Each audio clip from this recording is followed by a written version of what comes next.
Happy Monday and welcome to another episode of Facts. Had a week off, took a break for a couple of weeks when we dealt with the subject of canonical gospels.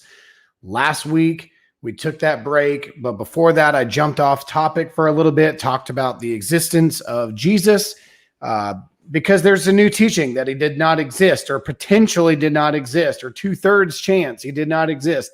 And what we did is compared the life of Socrates and the teachings of Socrates and his followers with Jesus and talked about how historically, if we deny one, we need to deny the other. But today is a little bit different. We're going back to where we started a few weeks ago on the Gospel of Peter. Now we're going to hit the Gospel of Thomas. And I hope you're looking forward to jumping into some of these sayings, all 114. No, I'm just kidding. We're not going to do 114. We're just going to look at a few of them and give ourselves a background. I'm going to give time for people to tune in and check in. I originally scheduled it for 9:10, not because I did that on purpose, but because I think it lets you set it up in advance in 10-minute segments. And I guess instead of hitting 0, I clicked 10, which would have been the next one down. But we're going to give ourselves a chance to come in. Also, a couple things to keep in mind. One of the things that we're working on at Explain is developing a wonderful group of guys and girls who are studying in the realm of apologetics. And we keep expanding more and more. We're having conversations with people in different countries. And we've had the opportunity to have many of those countries represent us with apprentices in their learning and training. Like, for example, on this Saturday, they're learning how to give interviews, how to bring somebody on a show and to talk to them and ask the right kind of questions. We've done how to write a blog, write an article. We're going to be teaching guys how to really develop their skills, both in a written text as well as in a basic understanding of how to do a debate or do an interview or to be interviewed, to give interviews. And so we're really excited about the group. A couple of them have been appearing on shows. I know Finding Truth, Santi is doing a really good job. He even had Eric Wendt on the show a few weeks ago. Another guy to keep your eyes open for is Tyler Steinman. He was on a Theos show just a few weeks ago with Samuel Neeson, one of our apologists. If you missed that, you can find that on our YouTube channel as well. But welcome to the Gospel of Thomas. That's what we're going to get at today, the Gospel of Thomas. I'm going to go ahead and pull up our slides for today. And one of the things that we need to focus on with Thomas is his popularity. He is unique from the rest of the group. The reason for that is most of the other Gospels, whether you're looking at Judas or Mary or Philip or the Gospel of Truth, which we'll get into many of those, they're narratives. They give ideas and times and Jesus and his movement and his ministry. The Gospel of Thomas is very different from the rest of those because he's actually just telling you a bunch of sayings. Jesus said this, Jesus said that. And one of the things that we're going to focus on is, are these sayings of Jesus considered orthodox? Would we consider them inaccurate at times, or would we say that they're really good advice or straight down the line orthodox and biblical with the rest of the Gospels, or would we say they're heretical? And one of the things that we want to do is look at some of the differences, because one of them is copying the other, meaning either the canonical Gospels are copying this Gospel or this Gospel is copying the canonical Gospels. And the only way to determine that is to look internally. So we're going to take a look at some of the internal evidence as well as some of the external evidence. We see developments of theology come into play that did not exist early on. They could be traced back to early writers who went against certain Gnostic groups at certain timelines. Hippolytus of Rome is a very important person when it came to the Nicene form of Gnosticism. Now, keep in mind, Gnosticism has varying groups, just like in Christianity, there's varying groups. Gnosticism was a straight down the line, everybody agreed, and they all got along. There were differences. We talked about Docetism a few weeks ago in the Gospel of Peter.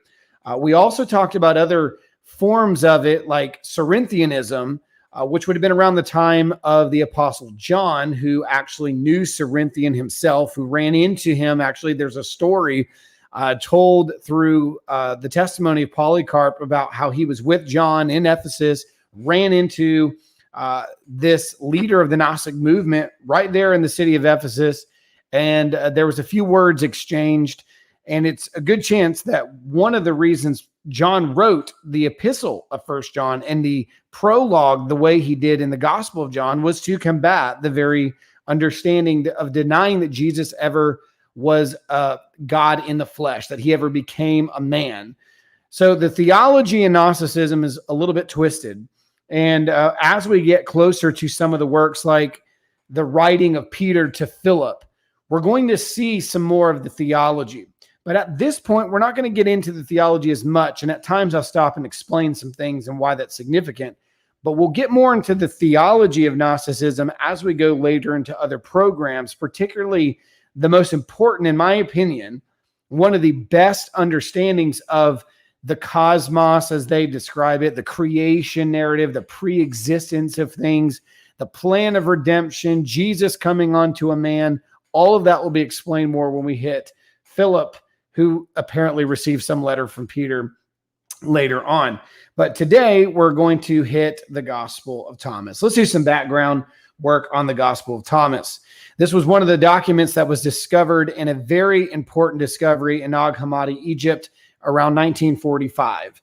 A shepherd boy by the name of Muhammad Ali, not the boxer, the shepherd, was digging and hit these pots underground. The young man had no idea the value of what he had, brought it into town, exchanged them into a location. Eventually, people realized what these were, and these were a collection of 13 ancient codices. And they covered more than 50 apocryphal works, many of which would be considered Gnostic for sure. The most famous of these is the one that we're going to be looking at today, the Gospel of Thomas, the Gospel of Philip, the Gospel of Truth is a very important one, the Gospel of Mary. And we're going to look at many of these documents that were in that collection. Many of them, some of them had some Greek in it. Fragments of the Gospel of Mary were found elsewhere that were in Greek, very small amounts, and we'll maybe even show some slides of some of those manuscripts. But these were very different. They were Coptic. Many of them were in that Egyptian language of the Coptic belief system, where a lot of Gnosticism took place. If you remember, they were dealing with this during the time, even all the way up to Athanasius, who expelled Gnosticism out of Egypt. Very important to note. And it could be that those documents were buried where they were because they were being hidden from protection, because these documents were being destroyed, banned from the churches.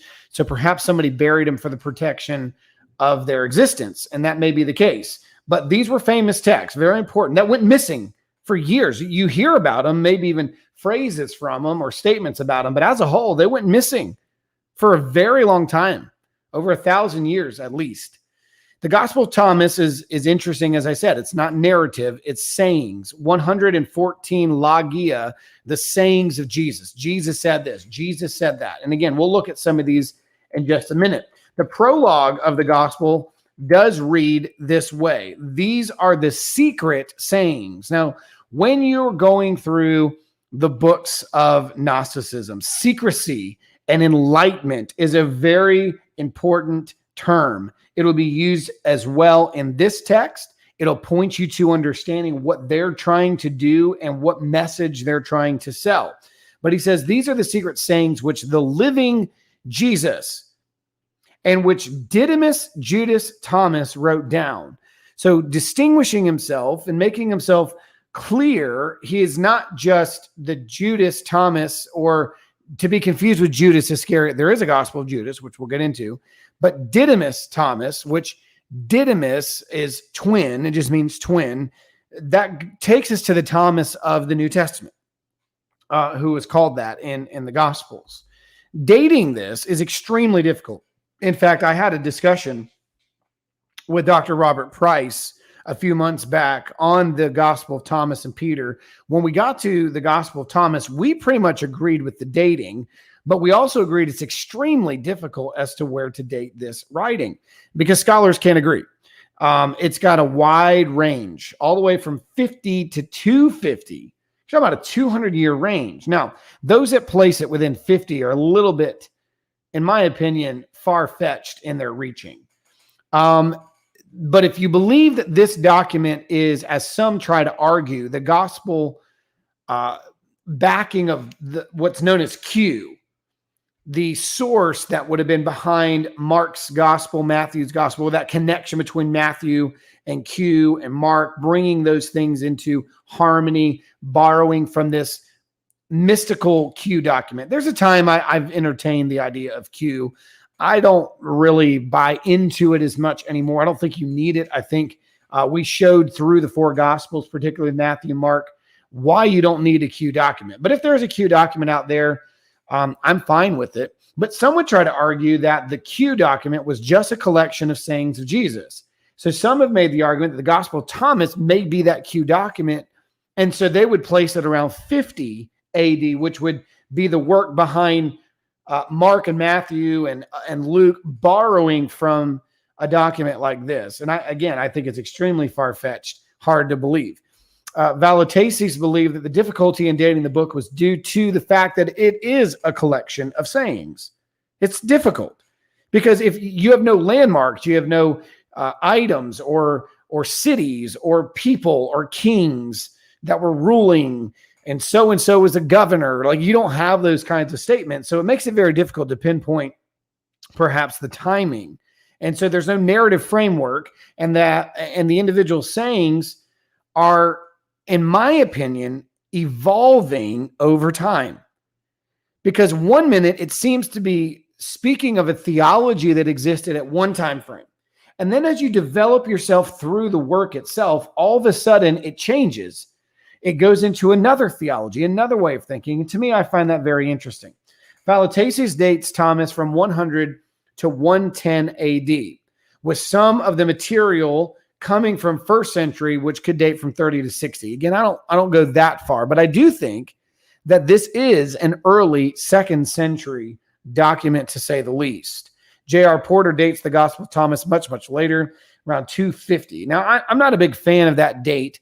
I think it seeks to discredit its earliness because we don't want it to be early in Christianity. We'd rather it be much, much later and not have to fight the fact that it was close to maybe the apostolic age. That makes life easier in arguments, but it's really not good history. So I would argue 250 is way too late. I'm somewhere around the 100 to 120 mark is when it started, but I do believe that it extended much further than that. As I stated, I believe it is an evolving text that started in the early second century and finalized itself towards the end of the second century. Themes. As I stated earlier, we need to recognize themes when we go through books like this. The idea of secrecy or hidden is a regular occurring statement in the Gospel of Thomas, and honestly through the Gnostic text as a whole, but especially in this one. The author is trying to portray Jesus as a man. There's no denying that. Now, remember, many of the forms of Gnosticism believe that there was a man and that the Jesus being came down on the man at the baptism of Jesus. And that once Jesus was on the cross and he prayed about being forsaken, stated that he was forsaken, that the God-man, so to speak, left him, abandoned him. So this being came on. And again, when we get to Philip's letter that he received from Peter, you're going to see what happened, how that body took on that spirit and allowed him to use the body and escape. He was able to escape the body, which is the greatest form of salvation in Gnostic theology. So they have no problem portraying Jesus as a man within that context. But he's instructing his disciples to find hidden knowledge, not from him per se, but within themselves.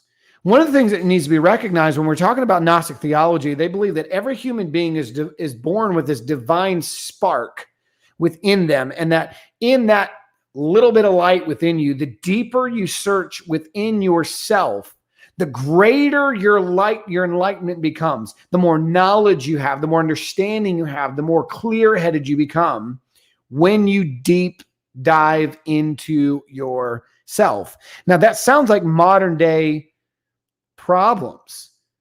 Personal love for self, the pursuit of self, me, life about me, building your life in materialism, making everything about what makes you feel good. That's what it's almost teaching because they believe that in doing so, in Gnosticism, you find the greatest enlightenment. And that is what our culture is still pushing toward today. Just be you and love yourself and search deep, listen to your heart, and all those kinds of terminology really tie into some of the old Gnostic philosophy. So let's jump into some of the sayings. Saying 9 states this. Jesus said, again, as I said, it's a logia, the sayings. Now the sower went out to take a handful of seed or seeds and scatter them. Some, being the seeds, fell on the road, and the birds came and gathered them up. Others fell on the rock, did not take root in the soil, and did not produce ears. Others fell on thorns. They choked the seed, and worms ate them. Others fell on good soil, and it produced good fruit. It bore 60 per measure and 120 per measure. Now, some of you that are listening to this may jump in here and say, hey, that's quite interesting. I've heard that story before. Yes, you have. There's the connection to all 3 synoptic accounts pull into this parable of Jesus of the sower and the seed. Mark chapter 4, verse 3 through 8, Matthew 13, 3 through 8, Luke 8, 5 through 8 tell this very same description. However, there are 5 distinctions and differences between this account and the synoptics. So let's take a look at these 5 differences. Maybe you caught some of them as I was reading it out loud, especially to those who can't see the screen. You're listening on Spotify or Apple or other venues of audio. Maybe you heard them as I was reading out loud. The first one is the statement is he took a handful of seeds. The synoptics tell the reader of seed being sown by the farmer, but chose not to add how much of the seed. To me, it's odd. It's odd that in this illustration / parable, 4 separate soils were being sown with a handful of seed. Now, just on a logical level, I don't know how that works. So you're taking a handful of seed and you're sowing 4 different soils. That doesn't make sense. But nonetheless, let's give the benefit of the doubt. There may be a deeper meaning behind it that we just don't understand. But there's the difference there. The sower took a handful of seed. One would imagine that a plot of land attempting to produce a bountiful crop would require more than 1 handful. But nonetheless, that is a difference that we see in the narrative, not so much on its understanding or its interpretation, but it is a difference. Second, the author chooses to add the statement, did not produce ears, in relation to the seed falling on the rock, which, again, similar to how Luke words it when it landed on the rock. But Grant and Friedman make a really good observation about this. They say that the idea of it not producing ears, it says, we are confronting a combination of this parable with the Nicene doctrine of the heavenward ascent of the good seed. Now, this is very complicated, and today we will not get into this. What you need to understand about this is this helps us understand the earlier saying. Saying 9 has an indicator of which theology was prominent. Now, the Nicenes were very prominent from about 100 to 150. After that, the Gnosticism evolved into another sect. But the Nicene form of Gnosticism died out between 100 and 150. And as I said, Hippolytus of Rome spoke much about this matter, and he rebuked the teachings of the Nicenes. But one of the things the Nicenes believed is that there was this heavenward ascent of good seed. And it appears that this nuanced of these ears that weren't being produced, which typically would have a production of being heavenly ascent, reaching out unto the heavens. This case, it did not happen. The ears were not produced. So they did not have the heavenward ascent. And therefore, they did not experience good seed. So they did not reach enlightenment. They did not reach that access point. They did not get in touch with the heavenly connection. They missed it, if you would. So it seems like the Nicene influence is placed in. So we could see that early on that this saying would have been around that time frame between 100 and 150. And I think it's going to be closer to the earliest point. But as we go through the later sayings, you'll see developments in the Gnostic teaching here, which is very important. But a third difference is the author adds the detail of worms coming to eat the seed after the thorns choked them out. Not only did the thorns choke it out, which the synoptics said happened as well, but that worms came after the choking process and they devoured it. Again, Grant and Friedman makes a good observation here. They contend that this is a reference to the worm of Gehenna, like, for example, in Mark 9:48, seeing that the Gnostics believe hell is actually on earth. This assertion would seem to answer this random idea of a worm just showing up into the parable and eating. So what he's saying is that, because again, the Gnostics believe hell is on earth, so destruction took place. The absolutely inability and finality of experiencing the enlightenment and the heavenward ascent is completely removed, not just because it's choked out by the lack of desire to experience enlightenment and to go heavenward, but that it was destroyed by the substance of this world. Remember, they believe anything in the world physically is evil. Everything physical is inherently evil. That is the belief in Gnosticism. So those evil things not only choked out the ability of enlightenment, but devoured it. That's the interpretation that's presented here. So there's a nuance there that's not in the synoptic accounts. Fourth, the highest number of produce from the seed that fell on the good soil. Luke only chooses to focus on the highest number. He does not go to the other two like Matthew and Mark do. He goes particularly to the 100-fold. He focuses on the highest potential. Mark focuses on 3 potential crops, 30, 60, and 100. Matthew focuses on 3 as well, but he reverses the order. He goes backward, 100, 60, and 30. The Gospel of Thomas agrees with the 60, but not the 100. There's no dispute about the 60, but the 100 is in all 3 accounts of the synoptics, but here you have 120. Which, if you're following the consecutive nature here, it kind of makes sense. If you look at it, it's 30, 60, 100. But if you go away, the 100's kind of off because it seems to go up 30 each time. 30, 60, and you would think 90, right? No. But if you go to 100, let's look at the 5th one. It should be noted that the author chooses to omit Jesus's interpretation of this parable to his disciples. He quotes the parable, but does not give the interpretation. The synoptic gospels have no problem telling you the full end of what it means. Jesus does go into the details of what each ground represented, the birds that came and ate it, the people that stepped on the wayside. All of that is interpreted. So there's no hesitation in the synoptics. The reader of this parable was given nothing except for a statement without interpretation, which I find unique because in the synoptics, what Jesus said to his disciples is, this is for you to know the mysteries of the kingdom. You think the word mystery would entice the Gnostics. They like secrecy, hidden knowledge, mysteries. And Jesus said that these parables, and specifically that one, was to be not understood by some. But to the disciples, it was to reveal the mystery of the kingdom. So you would think they would want to insert this mystery factor, but they didn't.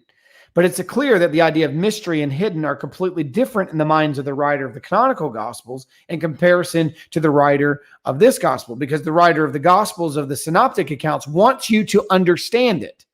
If you're a follower of Jesus, he says it's a mystery, but it's for you to know. Whereas in Gnosticism, everything is hidden and it's not something you can go find. It's something not outside of you. It's something that's within you. And that's the point of Gnosticism. A couple sayings over in saying 12, we have this. The disciples said to Jesus, we know that you will depart from us. Who will be our leader? Hey, we know you're leaving. Now notice this. They did not say, hey, we think you're going to die and be buried and rise from the dead. They said, we know you will depart. You're going to leave. But if you look at the synoptics in the Gospel of John, you don't find that attitude of the disciples. Jesus kept saying all the time, look, I can't stay. I got to go. I'm going to die. I'm going to be handed over to the religious leaders. And on the 3rd day, I'm going to rise again. Jesus said that over and over. And they were like, what? What is it? What do you mean? Where are you going? They didn't understand what Jesus was trying to say. But all of a sudden in this account, they do understand. Oh, yeah, we know you're leaving. So who's going to be our leader when you go? And Jesus said to them, wherever you are to go to James the righteous, or James the just, for whose sake heaven and earth came into existence. Well, that's really interesting. So the whole of creation came into existence for the sake of James? The one that we read about early on did not believe Jesus. His own brother, who didn't believe he was who he said he was until after the resurrection. So there's a couple things to consider here. Thomas is recording a dialogue between Jesus and his disciples, which seems to be connected to what he said at his departure in John 14. He says, I'm leaving. I'm going to prepare a place for you, and I will come again. And then he said, I will send you the Paraclete. I'm going to send you the Comforter, the Helper, and that he would not leave them as orphans. So there seems to be a parallel between the John 14 account and this saying here. But it's astonishing to see how Thomas wrote that the leadership role would pass from Jesus to James the Just, rather than John 14 teaches the Holy Spirit. The whole point of Jesus' departure and leaving them with comfort and direction and to know what to do next is that he would send somebody who would come alongside, the Comforter. Now, here, it's not the Holy Spirit that they should go to for leadership. It's James the Just. As John described in John 14, it was clearly the Holy Spirit who was to be their teacher. It was the Spirit who was supposed to bring them into truth. It was the Spirit who was to guide them and to give them words and to bring back to remembrance, but not here. Now, Grant Friedman, who, by the way, writes extensively on Gnosticism, conclude that this ideology of James the Righteous being the leader originates from the Gospel of the Hebrews and the Nicene tradition, backing it into the fact that James would have been a prominent figure. That Gnosticism claims to go back to James in some ways. Some of it goes back to Peter, apparently. They deviated from the truth.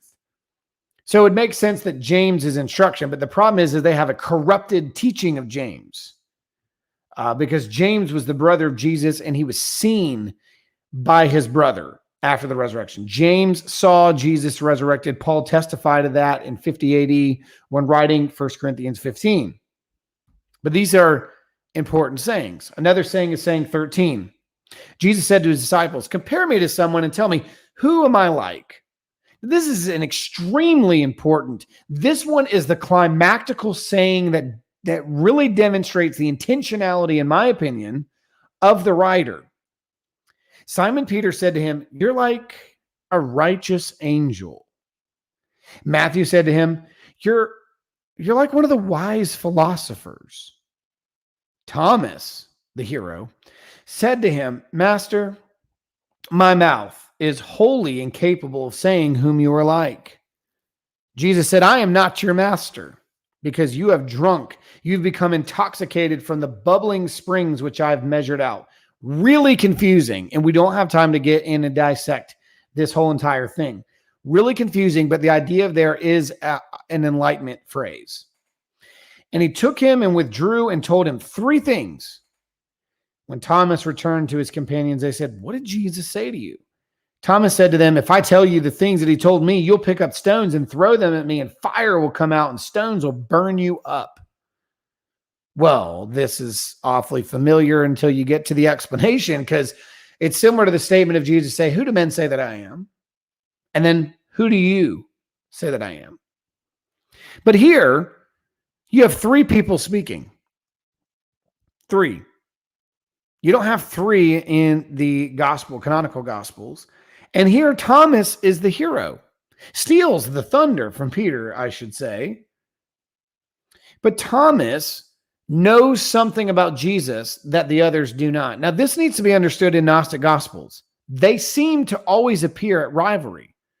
When you read the Gospel of Mary, she had the special knowledge and nobody else did. When you read the Gospel of Thomas, he had the special knowledge that none of the other disciples did. You read the Gospel of Judas, he had the special knowledge that the others didn't understand. Every single Gnostic gospel is a rivalry for themselves. Thomas had superior knowledge. Mary had superior knowledge. Philip had superior knowledge. Judas had superior knowledge. Then you come to the Synoptic Gospels, and it's not about the disciples being the best or who had the greatest understanding. In fact, it demonstrates quite a bit of their failure and misunderstandings.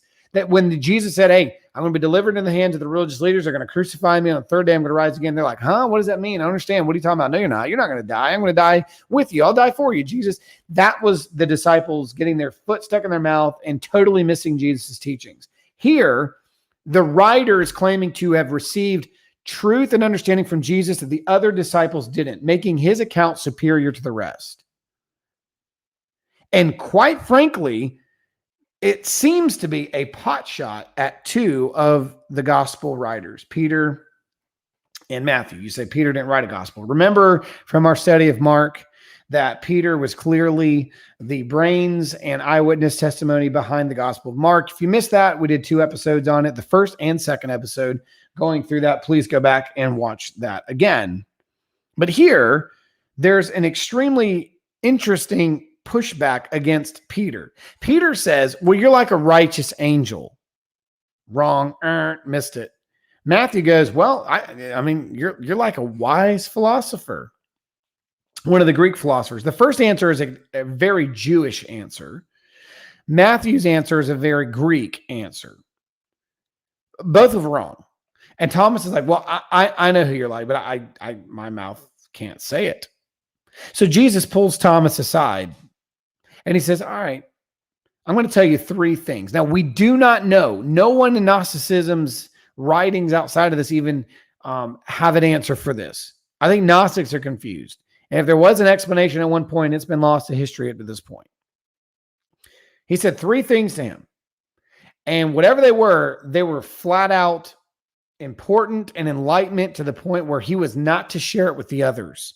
It was excluded, hidden knowledge. So the disciples see Thomas coming back. They're like, hey, so what did Jesus say? Guys, I can't tell you. If I tell you, you'd kill me. You'd stone me. But the problem is if you killed me, those stones would shoot fire out and kill you right back. So let's not slaughter each other here and let's just let it go. That's the attitude that's taking place in saying 13. And again, this is one of the most important sayings in the entire gospel account. Thomas steals the climactic moment from Peter's great affirmation of Jesus and who he was in his essence. Remember, this was the time when Peter said, you are the Christ. You are the Son of God. He recognized him for he is. Because remember, Jesus said, who to say I am? Some say you're Elijah. Some say you're one of the prophets. You're one of Jeremiah. And he said, well, who do you say I am? And Peter recognized his greatness and his essence and who he was. And Jesus was clear that flesh and blood did not reveal this to him. But not here. Peter's great affirmation is stolen from the secrecy of Thomas. It uses strange analogies like intoxication and bubbling springs. In this story, Jesus inquires of his disciples to whom they would compare him to. All 3 synoptic accounts demonstrate Jesus asking a similar question, but Jesus' question, the synoptics, was more about who do men say that I am? But this idea of intoxicating and bubbling springs is enlightenment or understanding that is prepared and given to those who can accept it. So it's not like, oh, well, he's drunk. It's that he's intoxicated with truth. He's intoxicated with enlightenment that others do not have and cannot experience. Thomas tells us that Peter spoke first, answered incorrectly. And again, he used a Jewish answer, Matthew a Greek answer, and all of this demonstrates that these two, their understanding of Jesus is wrong. It's almost a pot shot at Mark and Matthew's gospel, saying it's wrong. They didn't understand Jesus right. I did. He pulled me aside, gave me 3 secret sayings, and I didn't share it with anybody. Now I'm going to unveil the mysteries and the hidden and the understanding that Jesus gave me in these sayings. So to me, it seems like a pot shot. And so what you find here is evidence of this account copying these other accounts. These sayings are a spin-off trying to make itself better. I use the illustration all the time when I deal with the gospel accounts of Gnosticism. It's kind of like the car commercials. Maybe you've seen them. Some of these car commercials, we have the best product. When you have a brand that's not as good as the standard, you'll know what the standard is by them telling you. Well, we get more gas mileage than the Camry. So you have a Kia commercial, which is far subpar to a Toyota brand. So you have Kia, for example, saying, well, we get, the Sonata gets 10 more extra miles a gallon to the Camry or something like that. And they're trying to make the argument that it's better. It's better. You should buy our product over that product because we give you more gas mileage. But what they're also doing in that commercial is recognizing that the consensus of people see the Camry as the standard. Why? Because the Camry and then even the Corolla are two of the top sold cars in the world and country. So it's the standard. So to compare yourself to standard, you got to make yourself better and one up the standard with doing something better. And that's almost what Thomas is doing to the Matthew and Mark here. I'm better. I have something they didn't have. They misunderstood you. Peter thought he was a righteous angel. Matthew's over here thinking he's some sort of philosopher. They didn't get the secret sayings that I did. Again, it's one-upping. Saying 24, he said, his disciples said to him, show us the place where you are, since it is necessary for us to seek it. He said to them, whoever has ears, let him hear. There's light within a man of light, and he lights up the world, the whole world. If he does not shine, he is in darkness, meaning he doesn't have enlightenment. So catch that. There is light within a man of light. There's that inner spark, that desire that needs to be pursued and understood. And when you find that inner light within yourself, boom, there's no darkness. But if you miss the light, you're left without enlightenment. You're left in darkness. His disciples were inquiring of a pursuit of a place. They said, show us the place where you are. It's necessary that we know it and seek it. This request may be understood as their desire to see the Father. To me, that's similar to what happened in John 14:8, just as Philip said, show us the Father. In John's gospel, Jesus points to himself by replying, he that has seen me has seen the Father. That's not the case here. In this gospel, Jesus points to the inner light within themselves. Once again, we see this difference between the theology of the canonical gospels and the Gnostic gospels. The canonical gospels teach us that man is lost in darkness and cannot and will not come to the light. That's John 3 and Romans 3. Man loves darkness rather than light because his deeds are evil. John 3. There is no inner light within man to pursue.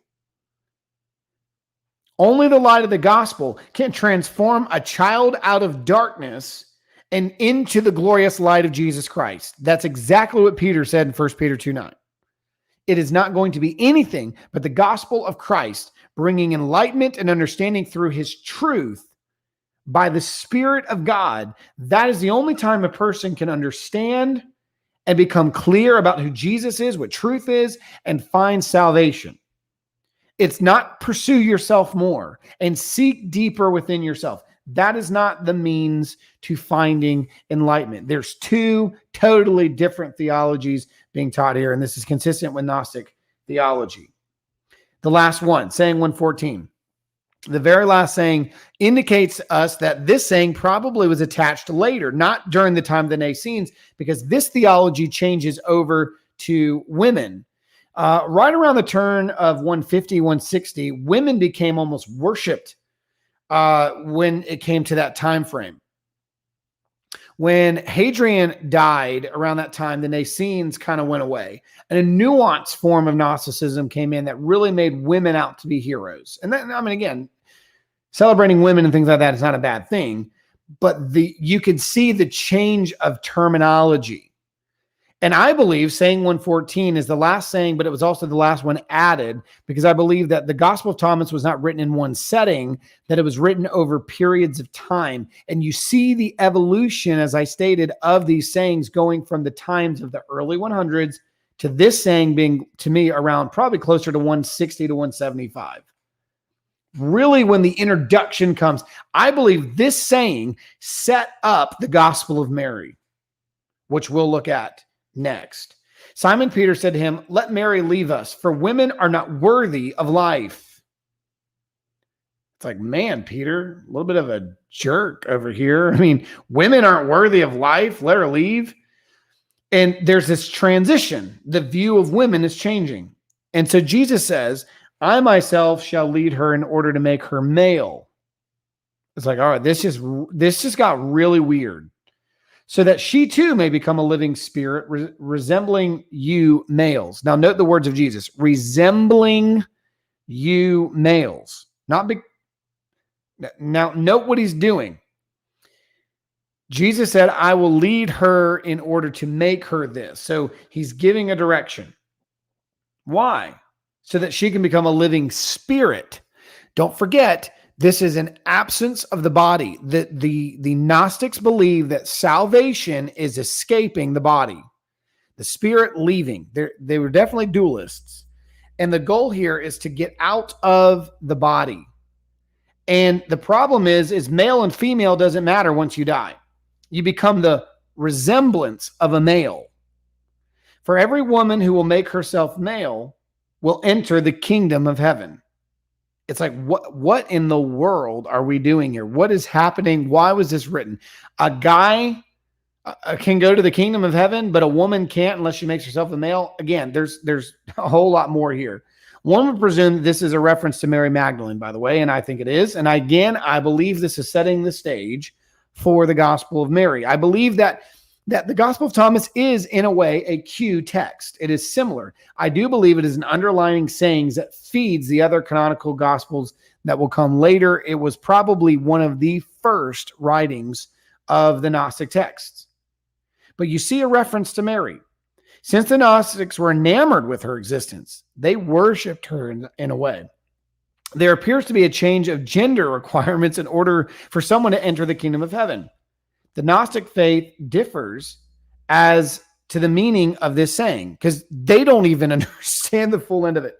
Ludman suggests that this saying was added much later, and I agree, in order to complement the various Gnostics' ascetic texts in circulation. And not only do I believe that it came to complement it, it came to build it. I believe the Gospel of Mary was built off of this saying. And again, the spiritualization here, don't think physical. Oh man, I got to physically put on a male's body. No, remember, escaping the body is salvation. So if Mary Magdalene finds a way for her spirit to escape her physical body because physical bodies are evil, they don't believe in a resurrection. If you can escape the physical body and enter into the place of the pre-existing spirits and souls, then you become a male resemblance. So what Jesus is saying is, I'm going to lead her and teach her how to escape the body so that she becomes the resemblance of a male and basically reach salvation. Now, you said that is weird. I don't understand that. That's nonsense. Who in the world came up with this idea? When we get to the letter of Peter to Philip, we'll understand that a little bit more. Okay. So you just got to stay tuned and follow along for that. So in conclusion, should this be seen as canonical? Absolutely not. Is it orthodox? No, not at all. Weird teachings. First, for something to be canonical, the divine nature of God needs to be on display. There needs to be intrinsic reliability as well. And we just don't have that. There's multiple contradictions within itself. Multiple contradictions. This gospel fails to meet the expectations of internal consistency in God's nature. It's teaching of creation. It's teaching of existence. God created all things for the purpose of James the Just. What? That doesn't fit anything in the earlier narratives of God's creation in Genesis or repeated in the Psalmist or relayed into the New Testament. It lacks unity not only within itself, but other canonical books, and it lacks unity within its own Gnostic groups. Again, it makes itself superior to everybody else. Second, for something to be canonical, it has to be traced back to the apostles. This document doesn't even come until later in history. Clearly, it's during the Nicene time, which would have been way after Thomas's death. It is certainly not the apostle Thomas. We know he ended up going east over toward really into the area of India and that region. Even the unbelieving scholars affirm that this is not an apostolic writer. This is not Thomas.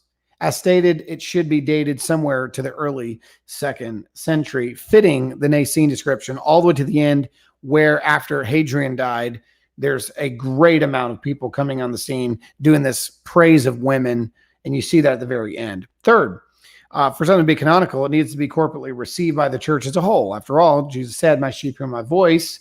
The fact that these apocryphal gospels disappeared for almost 1,500 years, and at best 1,000, this indicates the churches throughout the ages rejected these books. They weren't copying them and distributing them and transmitting them and translating them. They were rejecting them. In fact, we don't have time to go through Eusebius' statements about them. Early church fathers quickly eliminated these as heretical. As I stated earlier in the program, Athanasius expelled them as a bishop in Alexandria. Only the 4 Gospels were transcribed and translated continuously throughout the church age. As Origen said in our previous programs, these are undisputed, and these are the 4 Gospels under heaven given to the churches of God. Okay, so into this, we have our teachings. We see what's going on here in Gnosticism. We're learning a little bit about it as we go through. We have statements that are bizarre. We have some that are intriguing. At the same time, it is a unorthodox teaching. It is not. It is a false teaching. It was expelled. It was combated. It was argued against by the earliest times of John the Apostle himself in 1 John, and extended on beyond that with others like Hippolytus of Rome. Again, later in the times of Athanasius, it was written on extensively. All right, so let's jump into some questions or statements, and then we'll go in. I see some correspondence going on there. The Gospel of Thomas is fake, as in fake news. Yeah, it's fake in the sense of it's not Thomas. It's real in the sense of it's a historical document that truly exists. Stephen Boyce, aside from the Thomas books, plural, what do you say of those who allege Jesus had a twin brother? Yes, that is one of the arguments. Thank you for bringing that up. That is an argument that this was the brother of Jesus. And that there was some mystical thing going on. There is a historical teaching of that. I don't think it exists in this document because that came later than when it seems to be originating with the Nicene form of Gnosticism. Slam RN says that is only used by people who want to have an excuse of how Jesus was seen alive after he was crucified. There's absolutely no evidence of Jesus having an identical twin or twin. Yeah. Oh, yeah. We have proof of him, in the sense of testimony proof that he had brothers and sisters, plural. We don't know which, names or how many. Could have been 2, could have been 10. But yeah, when it came to a twin, that's just ridiculous. It doesn't go anywhere near eyewitness testimony. Hell is on earth, Gehenna, LO. Yeah, well, yeah, I mean, some would say, yeah, I agree with that. Slam RN, Slam has to become a man to now be saved. That is correct. Based on Gnostic theology, you do. But in order to experience not physical change, it's not gender change, which, good grief, I'm surprised this isn't the live verse of all this gender neutrality nonsense. But what it is staying, again, leaving that body, escaping the physical, and becoming that male figure, that look-alike, that appearance of a male, which is your spirit form. That is your salvation, and I believe that is exactly what's going on there. Well, it was a good session, a lot of information to take in. You might have to go back and read some of this again, listen in twice to understand exactly what's going on. But we appreciate your support and you tuning in and listening on this Monday. We'll continue to go through some of these. I'll probably start going every other week. I'm doing a lot of teaching now. I'm training a lot of the apologists as well as teaching in church on Tuesdays. So I'm going to probably do these every other week moving forward.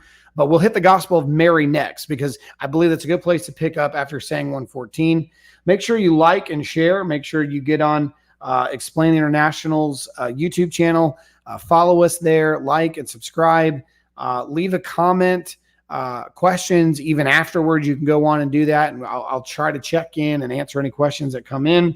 Make sure to follow our other programs, Finding Truth on Thursdays with Santi, and as well as the Old Testament conundrums and the videos there, as well as Theos, doing different things on the deity of Christ, the eternality of Christ, and the Trinity with Samuel Neeson and the guest that he brings on. Make sure to follow us and like us on Facebook and Instagram. with Explain International, and read our blogs and watch some of our videos that we've produced as well on explaininternational.com. You can even, if you want to support us and financially be behind us, even for $10 or $12 or $15 a month, you can go on to the website on Explain International and support us. There's a link there for being a Patreon. For a few dollars a month, you can really help us advance. And again, we're doing really good work. We're in different countries in the world, and we have apprentices and friends and partners in different countries. I've heard information now that we're connecting with people in Kenya, in Africa, and also in different parts of Asia. Now we're spreading into Indonesia, and we're obviously in Malaysia as our main headquarters there, and down all the way past Australia into Fiji, and Luxembourg, outside of Germany with Jack Kazunjum, and we're going all over the Philippines. The spreading is continuing, and churches are being formed. Pakistan as well has been involved now. So good things are happening. If you want to get behind that and help support that and support individuals that are on the team, we'd love for you to come behind our work and share this information, share the video, like it, and put it on Facebook or Twitter, and share the link so that people can see it. And it's good information. And again, we appreciate your support and just being here. Check in a couple of weeks, and we'll be jumping into the Gospel of Mary. I think you'll find that interesting. And again, I'll try to bring some clips of the manuscripts that are out there that survived their 2nd century. Really interesting. But I appreciate you tuning in tonight. I trust you'll have a good rest of the week. May God bless you. Grace and peace to you.